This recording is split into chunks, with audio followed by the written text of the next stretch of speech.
Happy 4th of July to all my American viewers. Hope yous all have a great day on Thursday, and hope you enjoy the 3 stories coming up.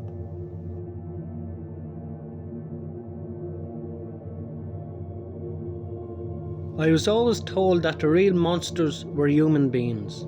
I think the story will prove that point. My wife Monica and I rented a beach house in North Carolina for the 4th of July weekend. This is something that we have been doing for the last 5 years now, and it's basically a tradition.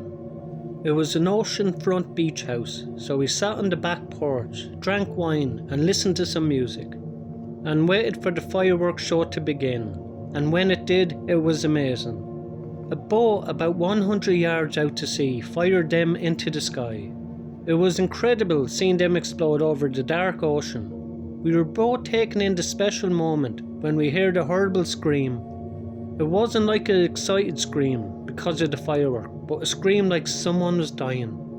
We looked around at all the people on the beach, watching the fireworks, but no one seemed to be in danger or upset. We got up, a bit concerned, and just walked around the beach house. We wanted to make sure that no one was hurt, and everything was okay.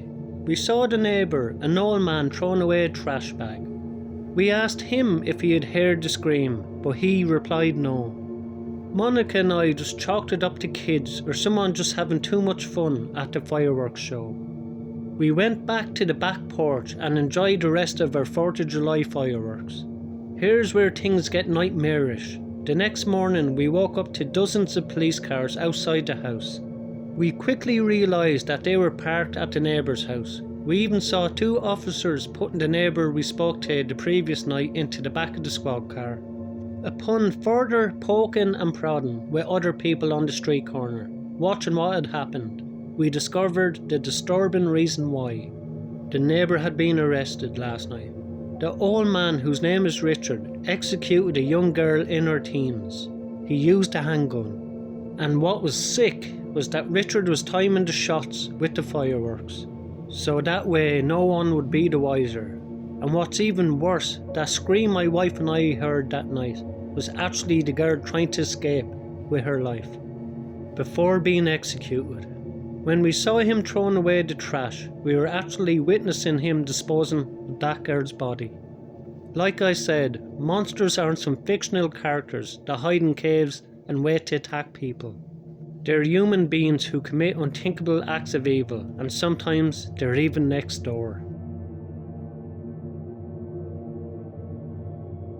It was the 4th of July, 2 days after my birthday. We lived in a very quiet town in New Jersey, so not much was going on. I had just turned 21, so my girlfriend, who had already been 21 for a while, jokingly decided to come over to my house with a couple of 6-packs and some fireworks for the holidays. My parents were at one of the neighbours' parties far down the road. We don't have a lot of close by neighbours. My girlfriend's name is Sophia. When she arrived, we headed to the backyard where we started drinking the 6-packs together. She brought 2 big firework missiles, a couple of bottle rockets and some firecrackers. Obviously the missiles were what caught my eyes the most. When I finished my second beer, I got off the deck to shoot off the 2 bottle rockets. Up next were the firecrackers. After lighting up the firecrackers, however, I noticed my garage was open all the way across the yard. I told Sophia I'd be right back and walked over to it. I went inside and turned on the lights. Every drawer and every closet door had been opened. I called my dad first thing to let him know someone had broken into the garage and possibly robbed us. He had the typical reaction, "Are you serious? Oh shit. What did it take?" "I don't know," I told him. "Alright, hang tight, I'll be home in a few minutes to check it out." My dad was leaving the party down the block to come check it out. When I got back to the deck, I told Sophia, and she was just in shock. She went to go look for herself, and when she came back, we just sat there outside the backyard deck, waiting. Eventually, I decided to just shoot off the big missiles anyway. I couldn't wait anymore. It was the 4th of July after all, and Sophia told me to go for it. The first missile was huge. It practically lit up the whole backyard for a second. I loved it, but I knew these 2 missiles were not cheap. So I thanked Sophia again. I lit the second missile, and during the initial few seconds as the fuse was burning, me and Sophia both heard a large branch snapping on the ground. It was from the woods. We both looked in that direction, and as the rocket exploded in the sky, it provided just enough light to see a figure in the woods facing us.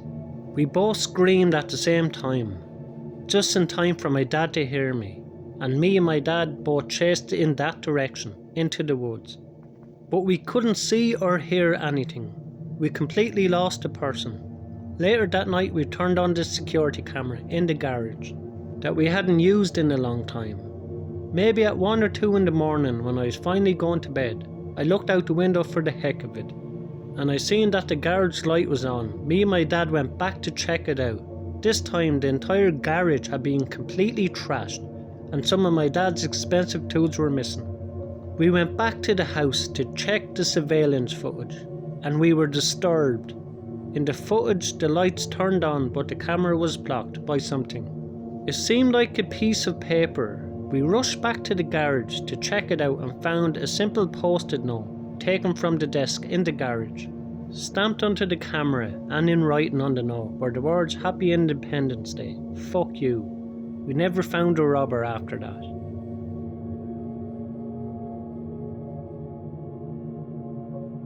The 4th of July was supposed to be a time for celebrating, right?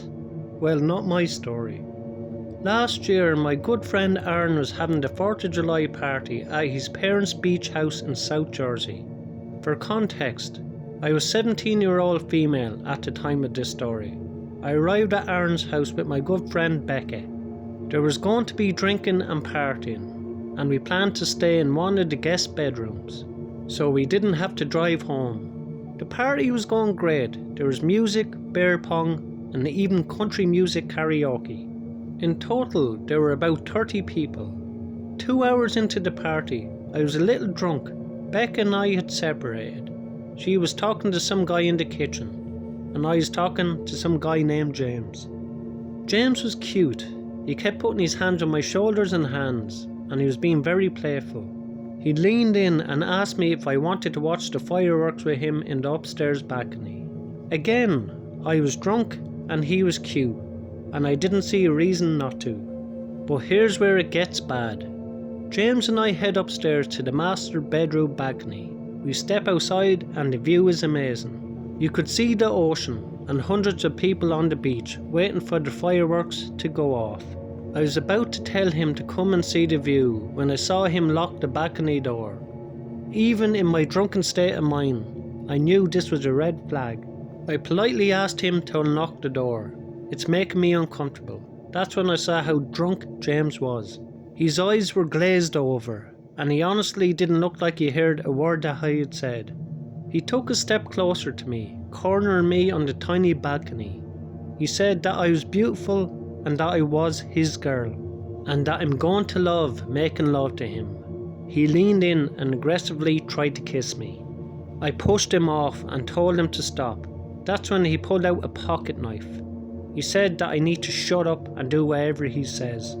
I started screaming for my life, but the fireworks show had begun. My screams were drowned out in the explosions. No one could hear me scream. He took a step closer, and I was so terrified. I was considering jumping off the balcony just to escape. I was about to do it when the balcony door yanked open. That's when Becca and 2 other guys stepped out and saw James holding the knife and me crying and cowering in the corner. The 2 guys straight away attacked James and pinned him to the ground, taking the knife from him. Aaron eventually came up and threw James out of the party. He profusely apologised to me and explained that James was a friend of a friend, and he had no idea that he was this psychotic. All of James' friends disowned him after that night. They literally threw him out onto the street and said they would never associate with him again. I personally thought that was punishment enough and decided not to get the police involved. So easy for me to say, that was the worst 4th of July ever for me. Thanks a million again to everyone who likes, subscribe and comment to my videos. I really appreciate it. Have a great Independence Day. And if you enjoy these stories, you will enjoy the next 3 stories in the box above. Thank you.